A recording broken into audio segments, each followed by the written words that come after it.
In this video, we're going to UV the electric meter and the electric boxes.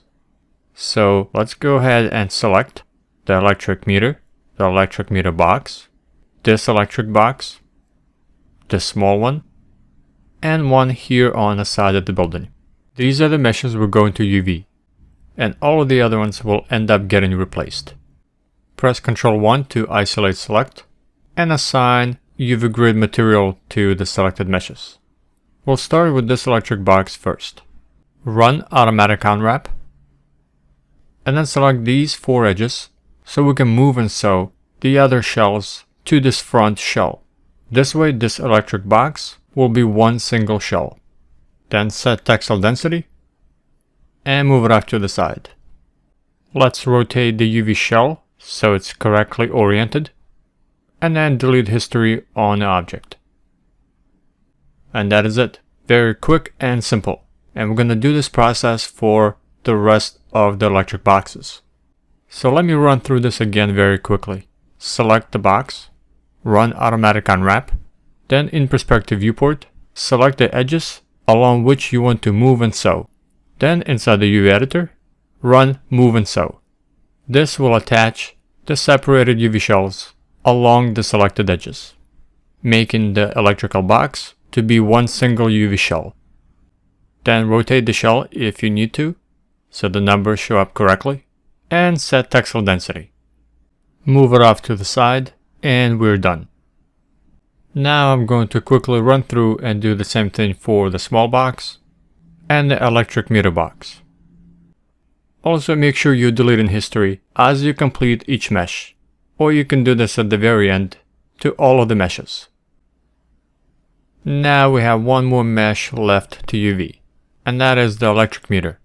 Let's select it and run automatic unwrap. And that looks pretty good. We can work with this. I'm going to decrease the scale of these UVs so we can see the UV grid better. Then begin to select and move out of the way the UV shells that already look good. The ones we don't need to do anything to other than maybe to rotate those shells so they're oriented correctly. So this front panel, that's on the outside and on the inside, those 2 shells are good, so we can just drag them off to the side. There are also a couple of shells in the back, and all we need to do is just rotate them and then drag them out of the way. And the rest of the shells that are left are the ones for the cylindrical piece and the ones we need to work on. So all we need to do is switch over to edge component mode, select the edges along which we want to sew the shells, and then move and sew them so the cylindrical part is one single shell. Also, you want to decide where you want the texture seam to be, and for this object we want it on the bottom edge. So you may have to cut along the edge where you want to have a texture seam and then move and sew the rest of the shells together. So that's looking pretty good, except that we have a slight stretching and distortion going on in the shell. So let's fix it by running unfold. And when we do that, we run into a problem.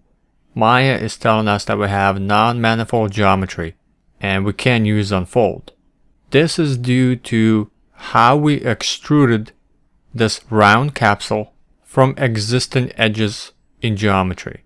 And Maya doesn't like when you extrude edges that are not open edges.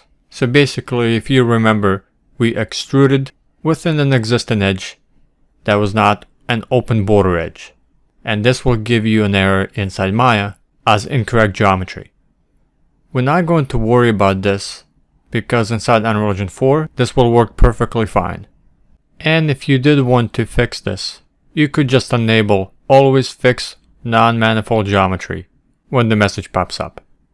Another way to fix this is to extract that cylinder that was extruded from those edges and make it so it's a separate object and not infused with the rest of the electrical meter. But again, this is not going to cause any issues, so we're going to leave it as is. And if it does cause some problems, then we'll fix it then. So I'm going to hit cancel, and to fix our distortion, we'll run unfold along U. Let's move it out of the way, and the shell is done. Another cylindrical shell we have is here in the back.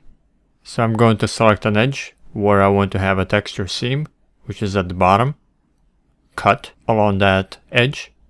And then select all the other edges where the shells are separated, and then choose Move and Sew. I'm going to run Unfold along U, and I'm noticing that the UVs are not exactly straight. So I'm going to rotate the shell 90 degrees, and then select just the top UVs, and under Align and Snap, click to align the UVs to the top. And then select the bottom row of UVs, and click on Align to the bottom. And now that looks good. So let's move the shell out of the way. And the last shell we need to do this to is on the inside of this outer capsule. And we can't see that well, so press 4 to go to wireframe mode. And we're going to repeat the steps that we just did for the other two cylindrical shells. Select the bottom edge where the texture seam is going to be, then cut, and then select all of the texture border edges, and choose Move and Sew to combine those shells into one. And again, this cylindrical piece that's on top, this is going to be glass. So once we have a material, we'll be able to see the inner cylindrical piece. Select all of these shells and set textile density. And now we just need to organize all the UVs we just worked on so they make sense. So move and position the UV shells for the electric meter and the electric boxes together. And then place all the UVs within our main temporary layout. Our last step is to take the UV'd small electric box and duplicate it, replacing the non-UV'd ones. So we're going to quickly do this for all of them around the building. One thing to note is make sure you snap to the grid so the electric box is aligned to the building's wall. And we are now done with another piece of geometry. Next, we're going to UV the wires.